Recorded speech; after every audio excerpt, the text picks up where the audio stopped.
All right. Well, welcome everyone to Coffee and Hardtack, digital engagement from the Civil War Museum in Kenosha. My name is Jenn Edginton. I'm curator of education here at the Kenosha Museum campus. And with me, as always, is Doug Dammann, the manager of the education department and curator of the Civil War Museum. We are extremely excited to be back in the office, one, and have the museums open. But the second thing is we're so excited to have our guest, Chris Barr, with us. And so, Chris, can you tell us a little bit more about yourself? Yeah, sure, Jen. As I said, my name is Chris Barr, and I'm an interpretive park ranger with Reconstruction Era National Historical Park in Beaufort County, South Carolina. Been with the Park Service now about a little over 8 years now. Worked at Andersonville National Historic Site, which is sort of, interestingly enough, where I kind of became interested in Reconstruction, doing a lot of research and programming on the post-Civil War freedmen community that emerged around the prison site and cemetery after the war. From there, I ended up working at Chickamauga and Chattanooga National Military Park, where I got to talk a whole lot about people from Wisconsin. The 15th guys were one of my regiments. I always stopped and talked about at their monument there. And I've been here at Reconstruction Era since October. So excited to be here. Great. Well, Chris, you're working at a relatively new National Park Service site down in South Carolina. Can you fill our viewers in as to your interpretation, what the site is all about? Anything at all? Yeah, sure. So it said Reconstruction Era National Historical Park is a relatively new unit of the national park system, right? Well, most people, when they think of national parks, we think of Yellowstone, or those of us that are sort of come from the Civil War world, we think of those big battlefields, right? Gettysburg, Vicksburg, Chickamauga. Maybe we grew up going to those places. Well, most people didn't grow up going to Reconstruction Era National Historical Park. We've only been around since January of 2017. The first week of January of 2017, there were 4 new units of the National Park Service created under the Antiquities Act, which was us. We were Reconstruction Era National Monument, was our official designation then. Birmingham Civil Rights National Monument, Freedom Riders National Monument, and then a Harriet Tubman site was established as well. So again, yeah, relatively new site, and we're a little bit of a unique site. We tell the story of Reconstruction everywhere in the United States, using the events here in Beaufort County, South Carolina, during and after the Civil War, as sort of a case study to highlight Reconstruction everywhere. So sort of what the park is, we've sort of got 3 distinct areas of the park. We've got, in downtown Beaufort, we've got a small visitor center that is one of the old city firehouses. We're working on getting that sort of up to permanent exhibits and that kind of thing. So probably not a museum visitor center experience most people would expect when they walk in. But from downtown Beaufort, we can kind of walk around and explore everything from issues of governance during Reconstruction. A lot of those old antebellum mansions that are downtown were offices, schools, hospitals during Reconstruction. Most famous person downtown Beaufort is Robert Smalls, who some of your viewers may be familiar with, captured a Confederate ship in Charleston. Well, he was from Beaufort. So he came back and at one of the tax auctions purchased his house, which is about 2 blocks from our visitor center one direction, and he's buried about 2 blocks the other way. So that's sort of the way we kind of handle downtown Beaufort. We've also got a site called Camp Saxton, which is a site where the 1st South Carolina Volunteer Infantry was recruited. Which was one of the first all-black regiments recruited during the Civil War. If anybody's seen the movie Glory, that's the guys in the red pants. That's the 1st South Carolina. Although they were not, this ragtag regiment the way that they were portrayed in the movie. They were recruited at Camp Saxton, which is on Port Royal Island, just a few minutes drive south of Beaufort. And we use that site. Most people think Reconstruction. How are we talking about a Civil War regiment in 1862, we kind of argue Reconstruction began during the war, and those men joining the Army becomes a first step towards citizenship, right? I mean, most of us have heard that Frederick Douglass quote, once let the black man get upon his person, an eagle on his button, and there's no power on earth that can deny he's earned the rights of citizenship. So we can use Camp Saxton to highlight that story of citizenship through military service. And then out on St. Helena Island, is the campus of the Penn School, which was a school that was established in 1862 by Northern missionaries to be one of the first schools for African Americans in the Deep South. They first met in a plantation house a couple of miles away. Then they moved into what's called Brick Baptist Church. And then eventually, by the end of the war, that expanded into this big 50-acre campus that remained an active school all the way until 1948. After that, it became a civil rights center. I'm actually on the campus of the Penn Center right now. The school building back behind me is called Darrah Hall, and it's one of the oldest buildings on campus. So during Reconstruction, this was a sort of a community center. We've got pictures of like where students hanging up like school projects and stuff like that. And that's sort of what our park is. We tell stories of education, citizenship, governance, land redistribution, labor reforms, using, again, Beaufort County here in South Carolina as a case study for how that's happening everywhere. Great. I kind of have this really big question. Okay. So many people really get confused by Reconstruction just because it's such a complex issue. Right. So how does your site really interpret Reconstruction for your visitors? And then is there anything that visitors have a really hard time grappling with? Because again, Reconstruction is a hard topic to teach. Yeah. Well, for starters, I'm going to kind of answer those maybe in reverse order. A lot of times people have a hard time grappling with Reconstruction simply because of the success of the lost cause. And I kind of hate to word it that way in terms of success of the lost cause. But, this idea of rewriting the history of Reconstruction to be this era of post-war corruption was basically, I hate to say made up, but it was made up as a means to argue against Black voting in the early 1900s, right? So historians and social commentators who are writing in like 19-teens, 1920s, the Dunning School, as it were, we're arguing that Reconstruction was an era of corruption because it was an era of Black citizenship. If we let Black people vote, then we're going to get all sorts of corruption and problems. And that's important for the early 1900s because what are the big issues that are being debated, right? Things like voting rights, especially going into the 19th Amendment, debates over women's suffrage. So that sort of shifts this history of Reconstruction, and that becomes the popular narrative. I mean, if you've seen Gone with the Wind, right? That's sort of the narrative of Reconstruction, was people have in their heads, this carpetbaggers, scalawags, all evil Yankee corruption, all this kind of stuff. And so that's the thing people have a hard time wrapping their heads around, is that when they show up and they're expecting me to, particularly me as a Southerner, I'm from Georgia, and they're expecting, somebody to start talking about, the poor Southern victims of Reconstruction and the evil Yankee carpetbaggers. They're surprised when I start talking about Reconstruction as this triumph of citizenship. Historian Douglas Edgerton, in the title of one of his books called Reconstruction, America's Most Progressive Era. I mean, and that's very different from how most people think about it. So that's sort of the big challenge people have wrapping their heads around it. And so the way that we talk about Reconstruction is we sort of frame Reconstruction as the process by which the United States transitioned from being a slave society, which we basically had been since 1619, if you want to use that date, in Virginia. Earlier, if you want to talk about the Spanish coming in, Spanish explorers coming in with enslaved Africans even in the 1500s. We've been a slave society for 250 years. Our laws, our structures, our economy, everything's built around that. And suddenly, over a 4 or 5 year period, that's got to change. How do you do that? What is that process like? How do you transition that society? That's sort of how we frame Reconstruction. And so we kind of argue, well, Reconstruction began in 1861 here in Beaufort County, South Carolina, when the U.S. Navy showed up in November of 1861.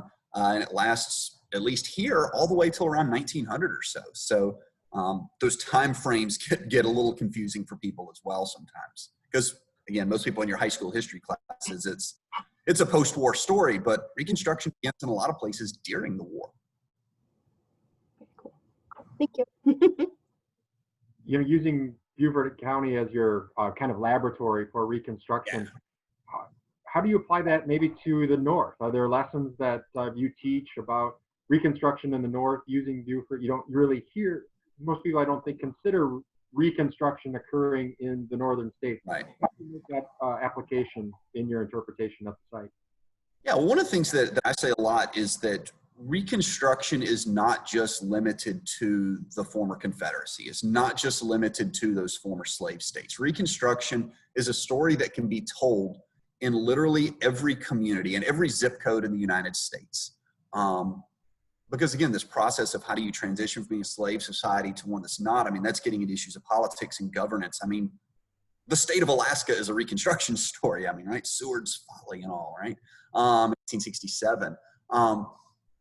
But so how does Reconstruction play out in different communities, particularly up north? In sort of two important ways that I kind of talk about a lot. And one is, what were derisively known as carpetbaggers. That was sort of the negative term that was used, but realistically, these carpetbaggers are missionaries, right? They're teachers who are coming to the South to try to set up schools. A lot of them have been a part of these abolitionist societies before the war, and had been just sort of jumping at the opportunity to go south and put these principles of abolition into practice. What can a free society do?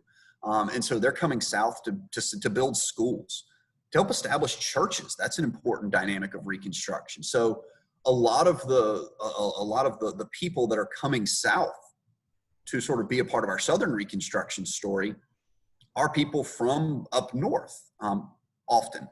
But even kind of boots on the ground, right? Reconstruction is still happening in northern communities. How does, just because we've ended slavery, say in South Carolina, well, issues of Black citizenship still have to be dealt with in places like, Kenosha, Wisconsin. Are the Black residents there, are they citizens? Okay, well, before the 14th Amendment, the Dred Scott case says that they're not. We've ratified the 14th Amendment, so they're citizens. Do they get to vote? Well, maybe not. There's debates about that in a lot of northern communities. And so ultimately that leads to the ratification of the 15th Amendment. I mean, one of the fun quirks people are surprised to learn about sometimes is that a lot of your southern states, as part of their Reconstruction constitutions, enshrined Black suffrage.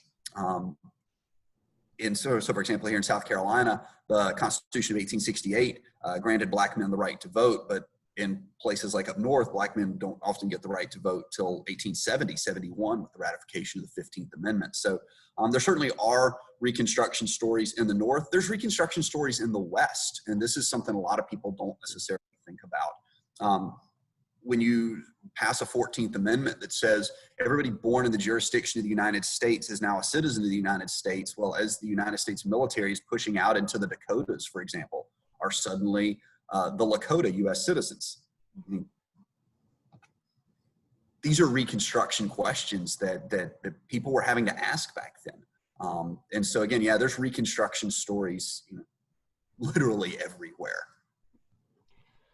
On that line, All right. So our museum talks about the 7 states that make up the upper Midwest. So think kind of Ohio to Minnesota and Iowa. Okay. So have you come across any interesting stories from any of the states that we talk about? Yeah. So this is the moment where I'm going to completely probably geek out a little bit on you. Great. Do it. I will try not to, too bad. And talk about one of my favorite figures of Reconstruction, who's from Ohio. His name is Albion Tourget. He's from the Western Reserve kind of Ohio. Born in, I forget the exact year he's born, late 1830s, early 1840s. He was right around 20, 25, right during the Civil War. When he was young, he was like 10 or 12, he heard Frederick Douglass give a speech. And that sort of puts him on the path to what he's going to call later his radicalization. Joins the U.S. Army, 105th Ohio Infantry. Joins the New York Regiment first, kind of crosses the border. Is wounded at Bull Run, but it ends up in the 105th Ohio Infantry. Fights at Stones River, at Chickamauga. He's injured and gets out of the Army. And while he's back home convalescing, he decides he's going to become a lawyer. And his experience in the Army has radicalized him. For a lot of soldiers from up north, like Tourget, their experience going to the South is going to shape how they view the post-war. right? Because if you're from, say, Wisconsin or Ohio or Michigan or Minnesota or somewhere, chances are, in 1860, you've never met an enslaved person, right? It's something you've only read about in literature. Or if you have met an enslaved person, it was, well, they were coming up and giving a speech or something, like Frederick Douglass speaking in Ohio or something. So you go south and you're exposed to it, and it starts to change your view. And Tourget is one of my favorite figures of the Civil War and Reconstruction period. In 1863, some of his friends wrote to him and said, hey, look, man, after Emancipation Proclamation, this is no longer a war about preserving the Union. You need to quit the Army. And he says, and it's one of my favorite quotes, he says, I don't give a rag for the Union as it was. I want and fight for Union better than it was. But before this is accomplished, we must have a complete revolution and renovation. And he goes on to say that, for this, I'm willing to die. This is one of Ohio's sort of favorite sons. And he puts his money he puts his mouth where his money is a little bit. He, right after the war, moves to Greensboro, North Carolina, becomes a civil rights attorney, becomes a judge, and is famous for basically waging a one-man war against the Klan in North Carolina. He is targeted by the Klan. I mean, he becomes the poster child for carpetbaggers everywhere.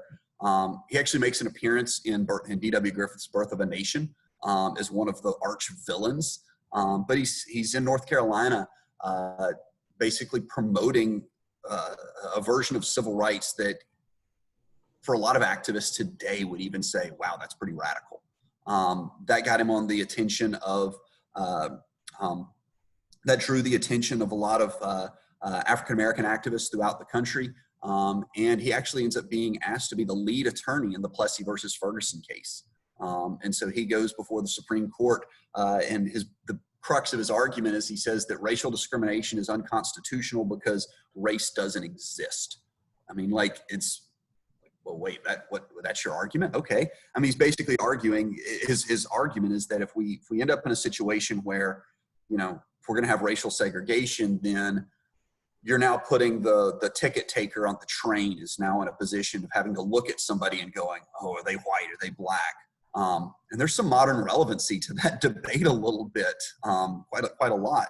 Of course, he loses that case. He thinks his life is a failure. And when he dies, the Niagara movement eulogized him. Du Bois noted that future generations of Americans would study Albion Tourget as one of the nation's three friends of freedom, is the phrase they use, right alongside William Lloyd Garrison and Frederick Douglass. Of course, the success of the Lost Cause wrote Tourget out of the story. So when I think about, sort of Reconstruction in the upper Midwest, that Ohio, that area that sort of constitutes your park story, my little heart patters every time I start thinking about Albion Tourget. If I can do half as much as life as he did, it would have been a life worth living, or a life well lived, rather. Interesting story, Chris. For our viewers out there, number one, how can they get down? What's the best way to get to your site? I'm sure there's going to be a lot of interest, people going down to South Carolina to, we want to certainly get them down to see your new site. And then also, can you give some recommendations for further reading or podcasts, ways people can educate themselves about this interesting but very complex period? Yeah, certainly. So first of all, as far as visiting, so we're in Beaufort County, South Carolina. So if you know where Hilton Head Island is, that is in Beaufort County, although we're sort of the next couple of islands over. There's a chain of sea islands that form is part of what's called the Gullah Geechee Heritage Corridor. All these islands are part of that. So we're about halfway between Savannah and Charleston. So if you've got somebody who's trying to make that, that sort of East Coast Civil War pilgrimage a little bit, they're going to Fort Sumter where the war begins, then, we're an hour and a half drive down the road to go see, well, what happens because of this war.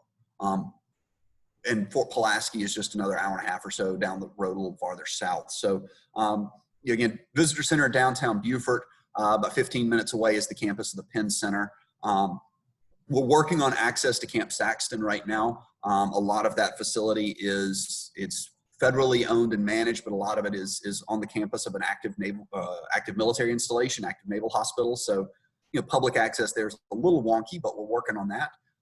So people are looking to visit, that's sort of where we are. If somebody wants to sort of experience the South Carolina low country right now, somebody up in the upper Midwest right now, the recommendation is to, go in your bathroom, turn the shower hot as it can go,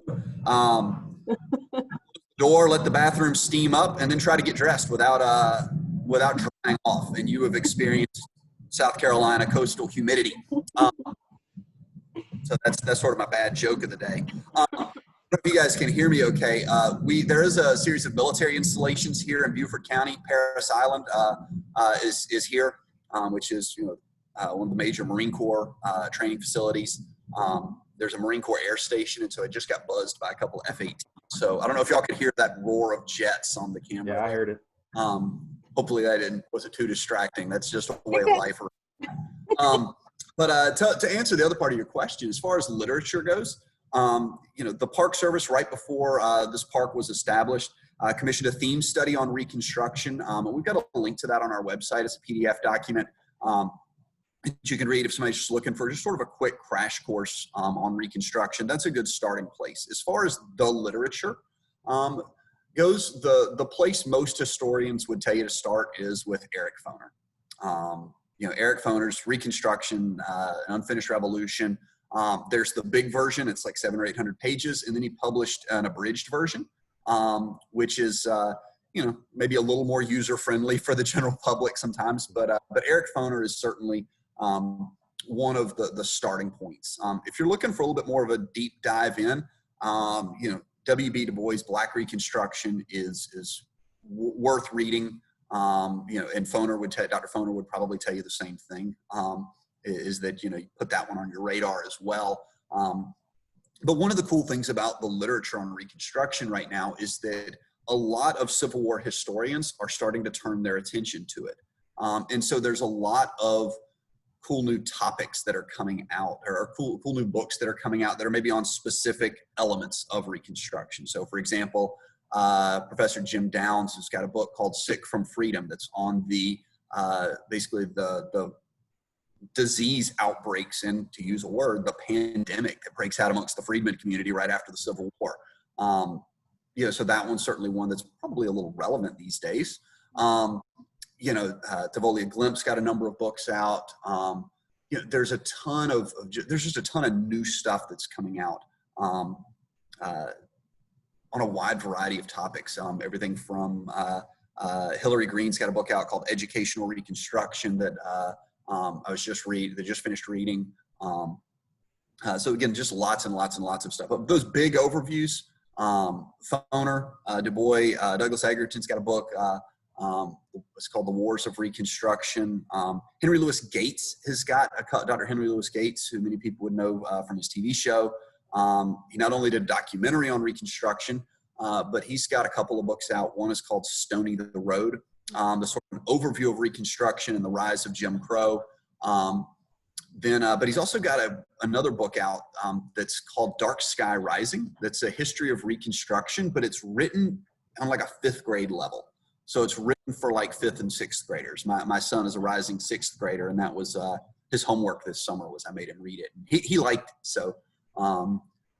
So yeah, it's I can sit here and talk literature with you all day. If anybody really wants sort of a crash course on some of the historiography, not to shamelessly plug our own social media feeds, but back in March and April, we started doing a series where we were interviewing historians about their books and their research related to Reconstruction. All those interviews are on our website, so if people are looking for sort of some of those deep dive books on specific topics, so that's a place to sort of get you in trouble a little bit. I think that's a good start for everybody, Chris. Thanks a lot. Yeah, thank you so much for taking time out of your day to meet with us and talk with us, and we appreciate it. Oh, anytime, and we look forward to hopefully seeing you guys down here in Beaufort County sometime. Yeah, absolutely, or up here in Wisconsin. I know, right? I need to get up there. I've got some friends that have been to y'all's museum before, and they spoke highly of it. So I need to get up there and come see the place sometime. Absolutely. Well, thank you once again, and thanks to everybody watching. We'll see you soon. Thanks, Chris.